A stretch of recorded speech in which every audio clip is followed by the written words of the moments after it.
My name's Victor. I'm 42. I've been a night janitor at a public middle school for 6 years.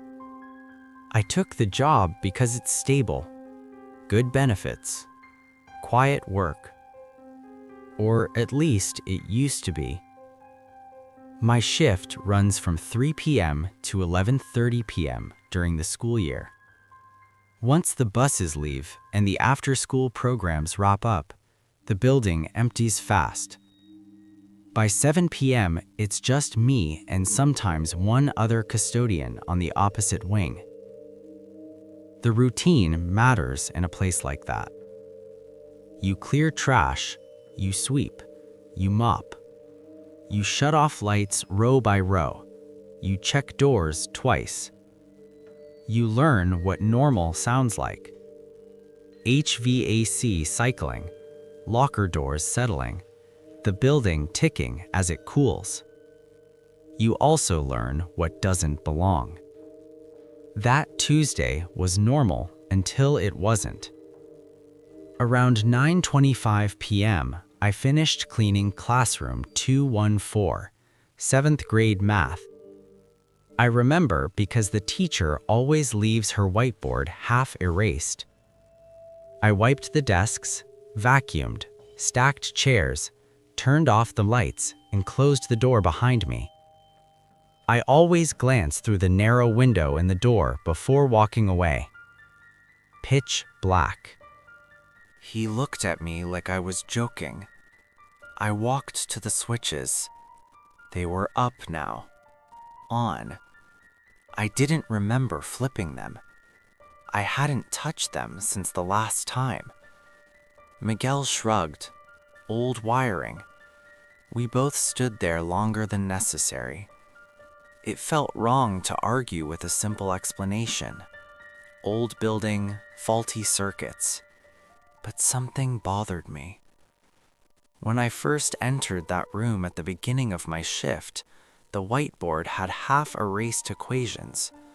When I re-entered after the second time the lights came on, the board was fully clean. No ghostwriting, no smudges, just blank. Miguel said maybe I wiped it without remembering. That's possible. But I don't clean whiteboards unless they're assigned to my rotation. That room wasn't that night. The aftermath is what stayed with me. For the next week, I paid attention to 214. Every time I shut the lights off, I waited at the end of the hallway, watching through the glass. Twice more, I saw a faint flicker, like someone flipping them on and off quickly. Too fast for a normal delay. Facilities checked the wiring the following month. They said everything tested fine. The final detail is small. The security camera in that hallway records continuously. On the night in question, there's a gap in the footage between 9:37 p.m. and 9:44 p.m. 7 minutes missing. Administration blamed a system update. Maybe that's true, but I still work that shift. And every time I pass 214 after turning off the lights, I don't look back anymore. Because once I did, and the lights were already on before I reached the end of the hall.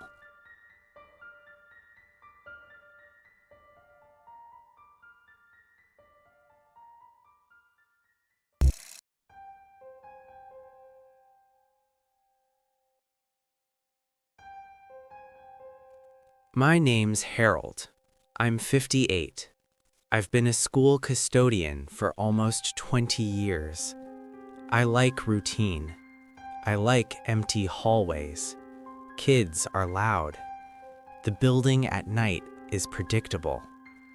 Except the intercom. Our school has an old PA system. The kind with a central office microphone that feeds into every classroom speaker. It shouldn't activate unless someone is in the front office pressing the button. No one is in the front office after 6 p.m. My shift goes until midnight. Around 10:12 p.m. one Thursday, I was mopping near the science wing when I heard a sharp pop overhead. Then static, low and brief, from the classroom speaker. I stopped moving. Sometimes the system tests itself. That's what I told myself. Then I heard a click, the unmistakable click of the mic being engaged, and faint breathing. Not loud, not exaggerated, just air moving across a microphone somewhere. I stood still, waiting for a voice. Nothing, just 3 seconds of breathing. Then the click again. Silence. I walked to the nearest classroom and stepped inside.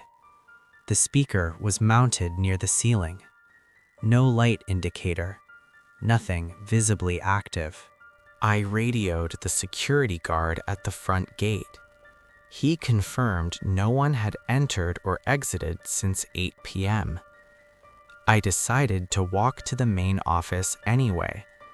It's a long hallway from the science wing, the kind that feels longer at night. The office door was locked. I unlocked it with my key. Lights off inside. I turned them on. The PA microphone sat on the desk like always. Button not to pressed. No signs of use. I leaned closer to it. There was a faint warmth to the metal base. Maybe from ambient room temperature. Maybe not. As I turned to leave the office, the speaker above the secretary's desk popped again. Static. Then the same breathing, only clearer this time. I was standing directly under the main unit. No one was near it. I looked down at the console. The mic button wasn't pressed, but the small red indicator light was faintly glowing. Not fully on, just dim, like a weak connection. The breathing lasted longer this time, about 5 seconds, then stopped abruptly. I unplugged the unit from the wall. The red light went out immediately. No more sounds that night. Facilities checked the PA the next day. They found nothing wrong. Said maybe feedback from another channel? Cross signal? Maybe. But here's the part that unsettled me. The next evening, before my shift started, one of the teachers mentioned something casually. She said her classroom speaker had clicked on during her last period that day, around 2 p.m. Just once. No announcement. Just breathing. I didn't tell her what I heard. I just nodded and said the system was old. I still unplug the main mic when I work late, but sometimes around 10 p.m., I hear a faint pop from a hallway speaker anyway, like something trying to connect, even when the system isn't plugged in.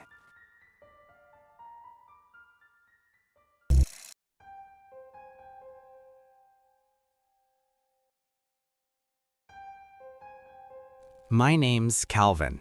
I'm 39. I've been a janitor at a public high school for about 4 years. Most nights are predictable. Trash, floors, bathrooms. The building sounds alive at night, but you learn which sounds belong. This one didn't. It started in the freshman hallway. Around 8:50 p.m., I was waxing the floors when I heard a metallic snap. Then another. Then a locker door slamming shut. Not loud, but sharp enough to echo. I stopped the buffer machine and listened. Silence. Sometimes lockers don't latch properly. They spring open, then fall closed. That's normal. I went down the hall. Everything looked closed. I tugged on a few randomly. All latched. I went back to waxing. 5 minutes later, bang! 3 lockers in quick succession, left side of the hall. I walked back faster this time. Locker 142 was slightly open, just an inch. I shut it firmly, tested it. Secure.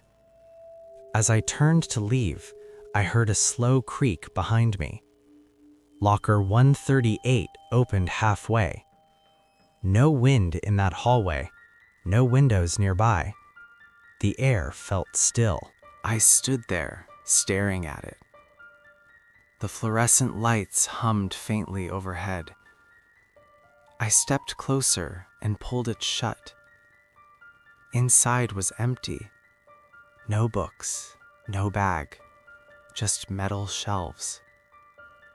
I pressed my palm against the cool surface of the door. Waited. Nothing. I finished that hallway and moved on. Around 10:12 p.m., it happened again.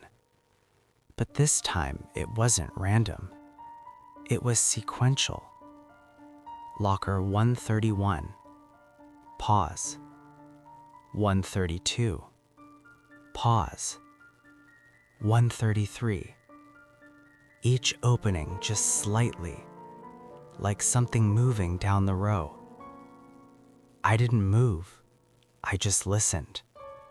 Metal shifting, latch popping, then silence. I walked down the row slowly.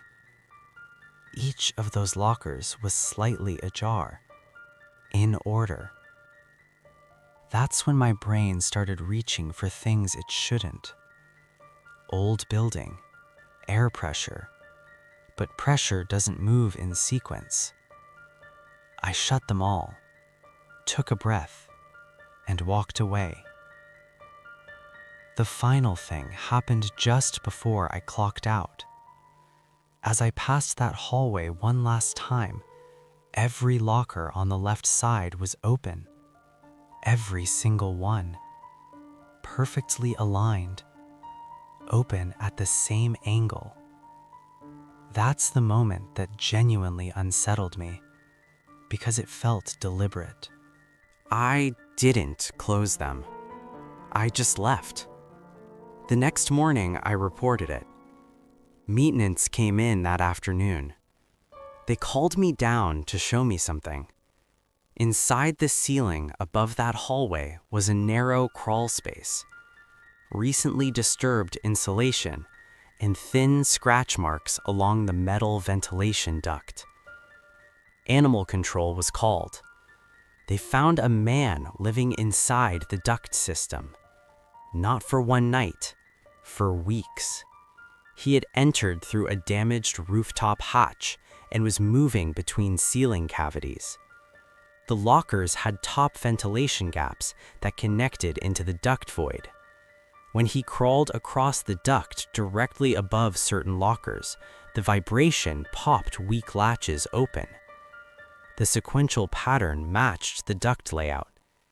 He had been sleeping above the freshman hallway. They found food wrappers and a backpack up there. No one knows how long he'd been inside the building. Now I know why the lockers opened. It wasn't a ghost. It was someone above me, listening.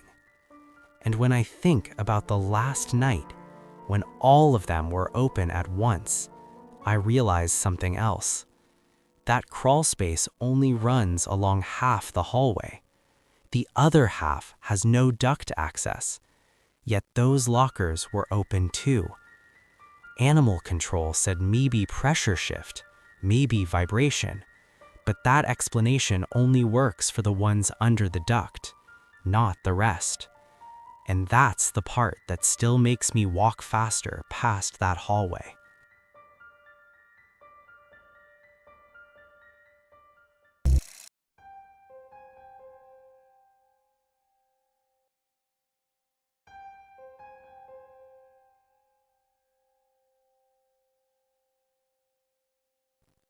My name's Marcus. I'm 44. I work night maintenance at a private academy.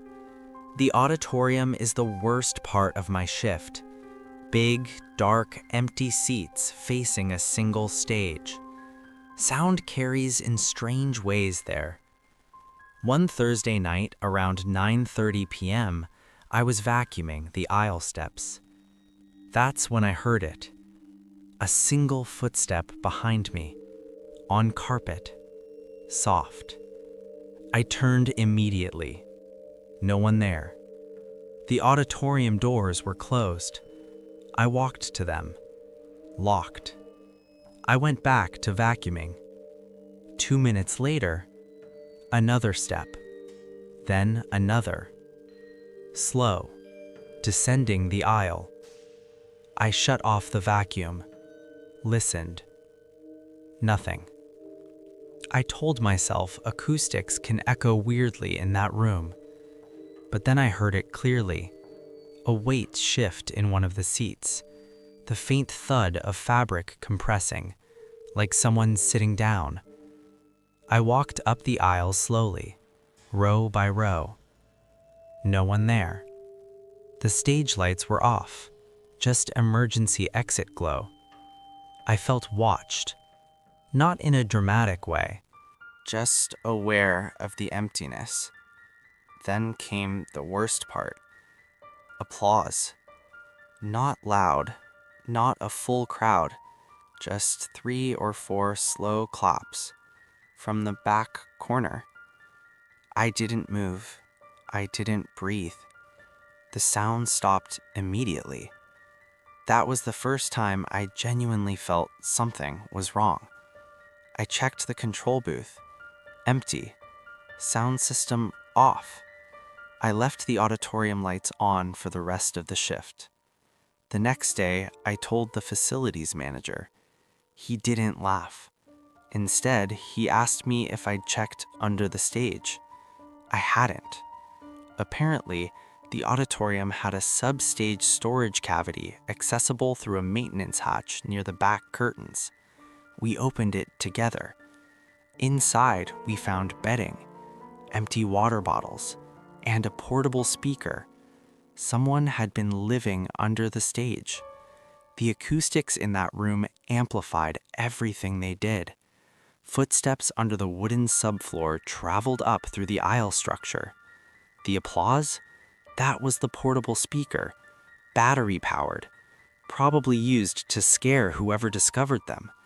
Security footage from the exterior showed a former theater student who had been expelled months earlier entering through an unlocked backstage door on multiple nights. He had been sleeping under the stage, listening to rehearsals during the day, coming out only after midnight. That's the logical explanation. And honestly, I wish that was the whole story. But here's the detail that unsettled me more than the applause. The bedding under the stage was positioned directly beneath row G, seat 12. When I checked the footage from that night, the only seat that slightly shifted was row G, seat 12, like someone had stood up from it. Above him,